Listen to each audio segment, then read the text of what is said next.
Guys, welcome back to my channel. I am রুটি। চলে এসেছি তোমাদের সবার কাছে নিয়ে একটা নতুন ব্লগ। তো আজকে জামাই ষষ্ঠী, এটা জামাই ষষ্ঠীর স্পেশাল ব্লগ হতে চলেছে।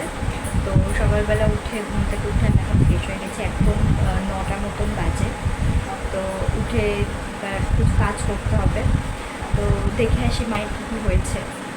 তো মায়ের অনেক কিছু রান্নাবান্না হয়ে গেছে। তো দিদিরা বেরিয়ে গেছে, বদিরা চলে আসবে মনে হয় আর আধা ঘন্টার মধ্যে। সো আমার কিছু কাজ শুরু করে দিই, হালকা মোছা আরও যাদের বাড়ির কাজ।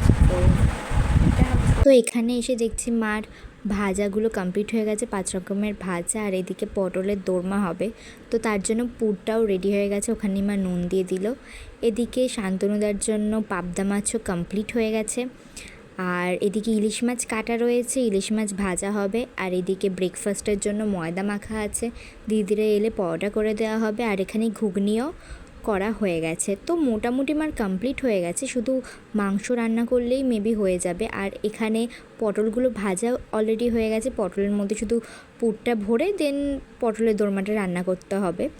আগের দিনে আমি পটলগুলো কেটে রাখা হয়েছিল, সেই ভিডিওটা আমি করতে পারিনি। আর এখানে ইলিশ মাছও ম্যারিনেট করা আছে, ইলিশ মাছের পাতুরি হবে, দিদি এলে পাতুরির জন্য সব কিছু রেডি করবে। তো এখানে আমি ঘরটা মুছে নিচ্ছি, কারণ ঘর মুছে কমপ্লিট করে রাখি, তারপর সব কিছু আরও ভালো করে জোগাড়জান্তি করতে পারবো। দিদিরা চলে আসার আগে ঘরটাও মুছে নিচ্ছে। আর এখানে আমি পটলের মধ্যে পুর ভরে নিচ্ছি। এই পুরটা না শুধু খেতেও দারুণ লাগে, আমার তো এটা খুব ফেভারিট। আমি তো পুর ভরতে ভরতে কিছুটা খেয়েও নিই সব মাঝের মধ্যে। তো যাই হোক, পুরটা তাড়াতাড়ি ভরে রাখি। তো আমার এখানে সব হয়ে গেছে, পটল ভরা, আর পটলের ভিতরে কুমড়োগুলো ভরা হয়ে গেছে। হাত ধুয়ে নিই। আর দিদিরা চলেও এসেছে, মঙ্গল পান্ডে ক্রস করে আছে, মানে ব্যারাকপুরে ঢুকে আছে।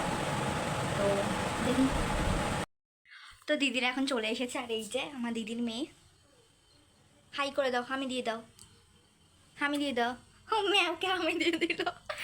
তো ওখানে আমি লেবু জলও বানিয়ে নিয়েছি, এবার দিয়ে দিই দিদিদের। তারপর দিদিদের টিফিনও দিয়ে দিলাম। এখানে আছে পরোটা, ঘুগনি আর চমচম বোধহয় এটাকে বলে। তো আর ফলও দেওয়া হয়েছিল, যার ক্লিপগুলো তোলা হয়নি। তো তারপর আমরাও টিফিন করে নিয়েছি। তো এখন এখানে পূজা দি, মানে আমার বড়দি চলে এসেছে, আর টিফিনও হয়ে গেছে। এখন সব ইলিশ পাতুরি হবে, তো তার জন্য কলা পাতা সব রেডি করছে। তো এই যে, তো তারপর আমিও ওর সাথে একটু হেল্প করার জন্য বসে গেছি। মানে ও কলা পাতায় এক একটা পিস করে ইলিশ মাছ দিচ্ছে, আর আমি এখানে সুতো দিয়ে বাঁধছি। কজ এর থেকে বেশি আমি এটাতে কিছুই হেল্প করতে পারবো না, কজ আমার সেরকম একটা এক্সপিরিয়েন্স নেই। পূজা দিয়ে এগুলোতে ভালো এক্সপার্ট। পাতুরির সব কাজকর্ম কমপ্লিট করে আমি স্নান করতে চলে গেছিলাম। স্নান করে এসে ঠাকুর ঘরে চলে এসেছি একটু ঠাকুরকে নমস্কার করতে। তো সেটা করে নিই আগে ভালোভাবে।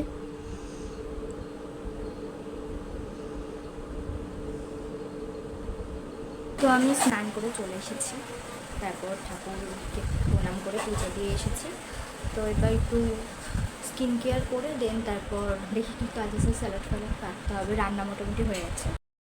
তো আমি এখানে নর্মাল একটা সিরাম ইউজ করে, তারপর ময়শ্চারাইজার একটা ইউজ করে চুল বেঁধে জাস্ট লিপ বাম লাগিয়ে নিচ্ছি।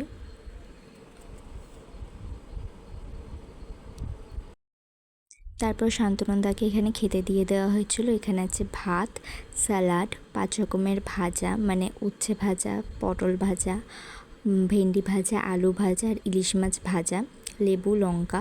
এদিকে আছে ইলিশ মাছের পাতুরি, পটলের দোরমা, পাবদা মাছের ঝাল, মাটন। আর এদিকে 5 রকমের ফল আছে, আর আছে 5 রকমের মিষ্টি আর মিষ্টি দই। এখানে এখন শান্তনন্দাকে আশীর্বাদ করা হচ্ছে।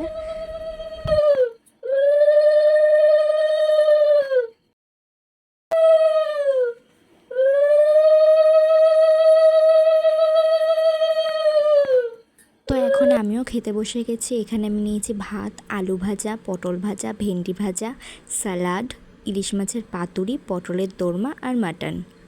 তো দুপুরবেলা খেয়ে দিয়ে আমি এত টায়ার্ড হয়ে পড়েছিলাম যে আমি ঘুমিয়ে পড়েছি, আর ঘুম থেকে উঠে দেখছি বিকেলবেলা শান্তনুদা চলে গেছে। তো তারপরে এই ফলগুলো রাখা ছিল, তো এগুলোই আমি খেয়ে নিচ্ছি। লিচু হচ্ছে আমার সব থেকে ফেভারিট, আর সেটাই আমি এখানে আশ করে খাচ্ছি। আর ওদিকে পুচকি সাইড দিয়ে আ করে চেল্লাচ্ছে ওকেও দেওয়ার জন্য, বাট ও লিচু খায় না, মানে কোনো ফলই সেরকমও খায় না, কিন্তু কাউকে খেতে দেখলে তখন করবেই ও।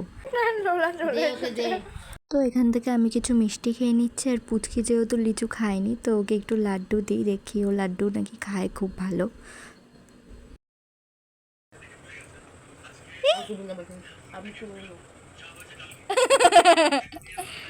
তো তারপর ডিনারে আমি খেয়ে নিলাম ভাত, আলু ভাজা, পটলের দোরমা আর মাটন। পেট এত ভরা, এইটুকুই আগে খেয়ে কমপ্লিট করি। তো খাওয়া দাওয়ার পর এখানে আমি একটু লিমকা খেয়ে নিয়েছি। রাত্রে ভিডিওটার এন্ড করার মতো শক্তি ছিল না, খুব টায়ার্ড হয়ে গেছিলাম। তো আজকে এই ভিডিওটা এন্ড করছি। কালকে অলরেডি শান্তনুদা চলে গেছে, আর পূজা দিয়ে পুচকি এখন আছে, থাকবে ওরা এখন 1 সপ্তাহ। তো আজকে ভিডিওটা এখানেই এন্ড করছি, দেখা হচ্ছে নেক্সট ব্লগে, বাই।